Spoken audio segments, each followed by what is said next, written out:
Hey, what's up everybody? It's Lames with Love to Hate, back again with another preview video. Today I have for you Casinopolis from Button Shy Games.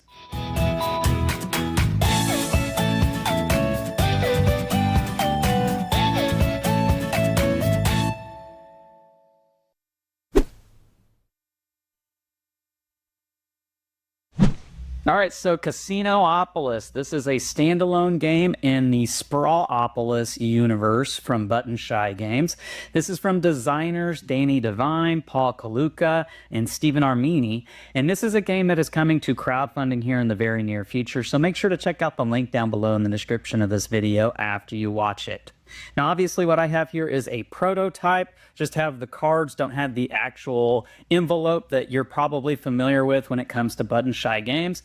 But this is a game that is for 1 to 4 players. And what you'll be doing in this game is you'll be creating Casinopolis. You're going to be laying these cards out, trying to connect roads, trying to fulfill different scoring conditions that are going to be different every time that you play the game. So there's a lot of replayability with this one, and you're gonna have to make some very difficult choices along the way, trying to decide what's your best option for you to get you the points while minimizing the negative points, because if you build too much in this game, you are going to have some negative points that come along with that.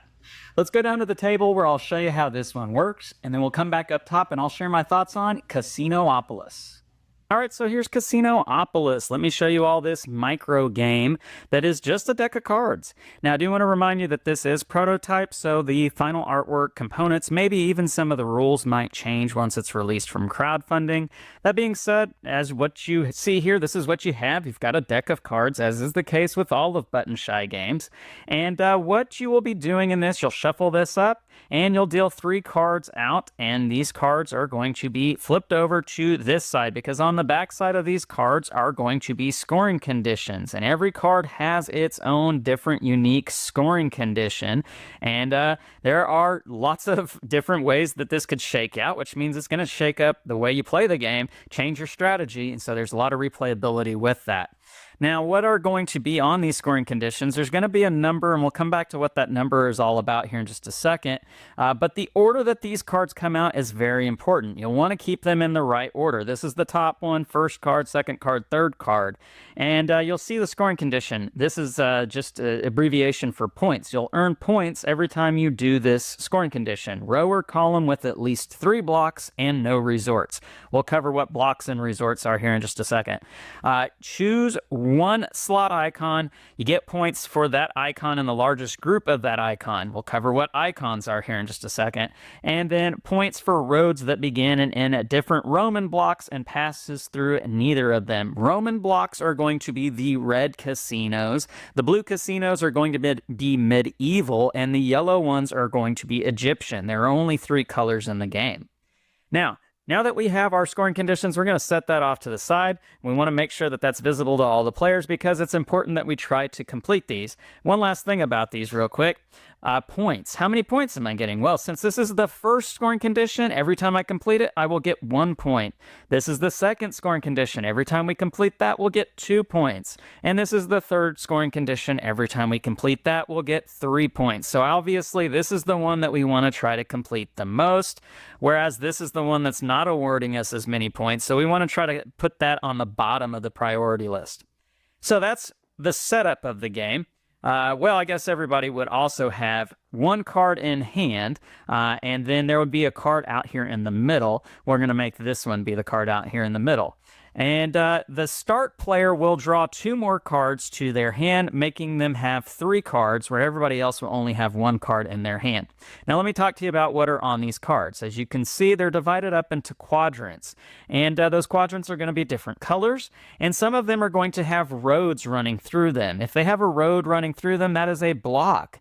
And if they don't have a road running through them, that's a resort. So coming back to this scoring condition card here, where it talks about blocks and no resorts, that's the difference. And on the roads, there are going to be different icons. Again, coming back to this scoring condition card, icons. And those icons are going to come in 6 different varieties. They're going to be split into 2 groups of 3. You've got your fruit icons of a lemon, a plum, and cherries. And then you've got your luck icons that are going to be horseshoes, clovers, and diamonds. Here's a diamond right here. And so those are the icons. Now, in addition to trying to fulfill these different scoring conditions, I'm also going to be making a strip. And the strip is going to be the longest road that we end up making by the end of the game. And wherever that strip ends up being, I'm going to want to try to make casinos of connected colored blocks as large as possible to increase the value. So for instance, well, let's play it like, well, dang. I've connected my 2 yellows here, which gives me 2 points. And if I have a way to be able to play that there, now I've made it into a 4 yellow block. And that's what you're going to be doing in this game. You're going to be playing cards overlapping other cards or playing them next to other cards. You just cannot do corner to corner.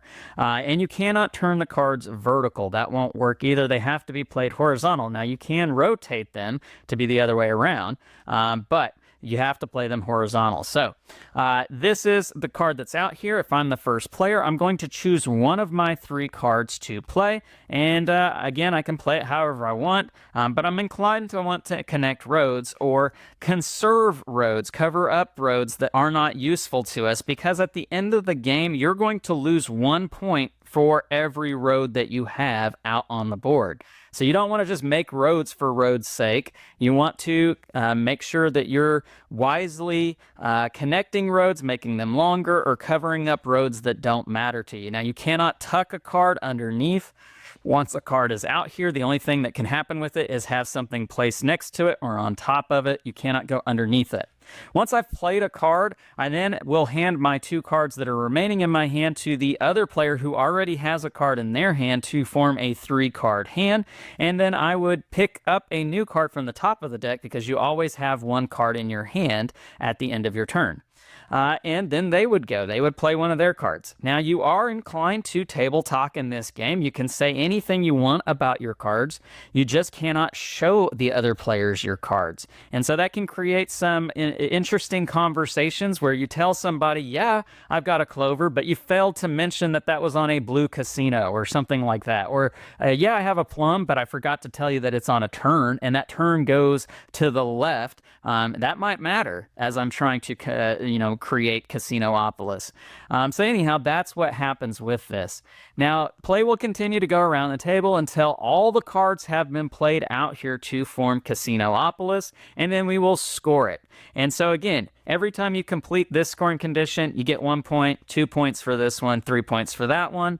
You will get the points for the largest casinos on your strip for each of the 3 different colors, getting 1 point for every block that matches that in that grouping.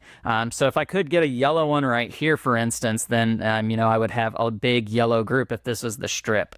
And then you will get points for jackpots. Now, jackpots are going to be whenever you have the same icon. I know you can't turn cards vertical, but I want to just show you here that we've got 2 horseshoes connected, and let's say that I get a 3rd one connected right there. I've got 3 horseshoes. That's going to give me 3 points. And if I could extend that out to 4 horseshoes, for instance, that would give me 4 points. You get 1 point for every icon so long as you have 3 in a row. And that would be for every jackpot anywhere on the board. Now, I already mentioned that you're going to lose points for the number of roads that you have in the game, but once you've tallied up your score, how you know if you win or not? Well, you can look back at your 3 scoring conditions, and you add up these 3 numbers, and that's going to be your make it or break it limit. And so, for instance, my 3 here, that's going to be a total of 30 points. I have to have at least 30 points in order to win the game. If I don't, then we all lose. And solo mode is pretty much the same thing. You're just going to have 3 cards in hand. Once you've played a card, you'll draw a new one, and you'll keep going until you've played through all the cards. And again, you win the game if you have more points than what your limit is out here. That's how you play Casinopolis. Let's go back up top where I'll share my thoughts on this one. All right, so there you have it. That's how you play Casinopolis. Now I'm going to share my thoughts on this one real quick. So, yeah, what I think about this one, I think it's a great addition to the Sprawopolis series. I love the theme of the idea that you're building casinos and that you're trying to make the strip just like Vegas has.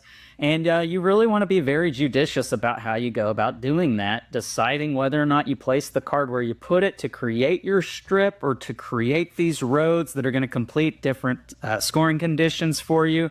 You really have to think through it. And I love the way the turns work and that each player has their own cards. They're going to be getting a new card to add to that, but you really can only work with what you have. And in the multiplayer game, you can't really, I mean, you can say what you have with your cards, but you can't show people your cards. So you're never 100% certain how their card looks.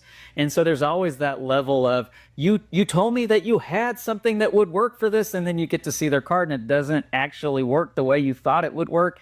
That's a fun little experience with the game, a fun level of frustration with that. And you have to kind of figure out, okay, well, now I see what you have and what you've done. What can I do with that? And so there's this collaborative building something together, but it's kind of like the telephone game in the sense that, you know, you whisper something into somebody's ear and it never quite comes out the way you intended it to. And then when it comes back around to you, it's something completely different. That's kind of what you experience in this game as you're playing these cards collaboratively one at a time. And you're seeing what the other people are doing, and it's kind of messing with your vision of what you thought could work with what you had. But of course, they can only work with what they have. So that's a fun little experience with such a small, you know, as is the case with Button Shy Games, small deck of cards. To see that happen every time you play the game is a lot of fun. And then you throw into the fact that every card has on the back side of it its own scoring condition.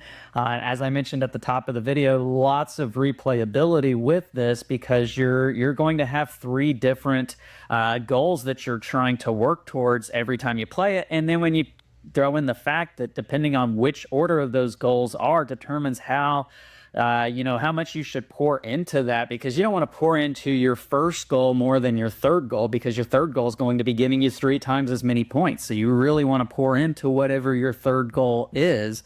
I love that aspect of the game because it adds in even another layer of replayability, because say you get the same exact 3 scoring conditions that you've had in a previous game, they might be in a totally different order, and that's going to change up your level of priority as you play the game. So that's a lot of fun. Having played the solo game more than I actually have of the multiplayer game of this, I can tell you that the solo game is just as fun. You don't have that aspect of, you know, trying to play with what the other players have in their minds, their envision, but you do still kind of have that as you're not 100% sure what your cards are going to be when you're playing from turn to turn. You still have that same level of not wanting to expand too much because the number of roads you have in the game is going to be negative points for you. So there's that idea that I need to really be efficient, keep it tight and compact, trying to, you know, make the most of a smaller space. You don't want to just keep sprawling out and out and out and out. So yeah, this is a very cool game.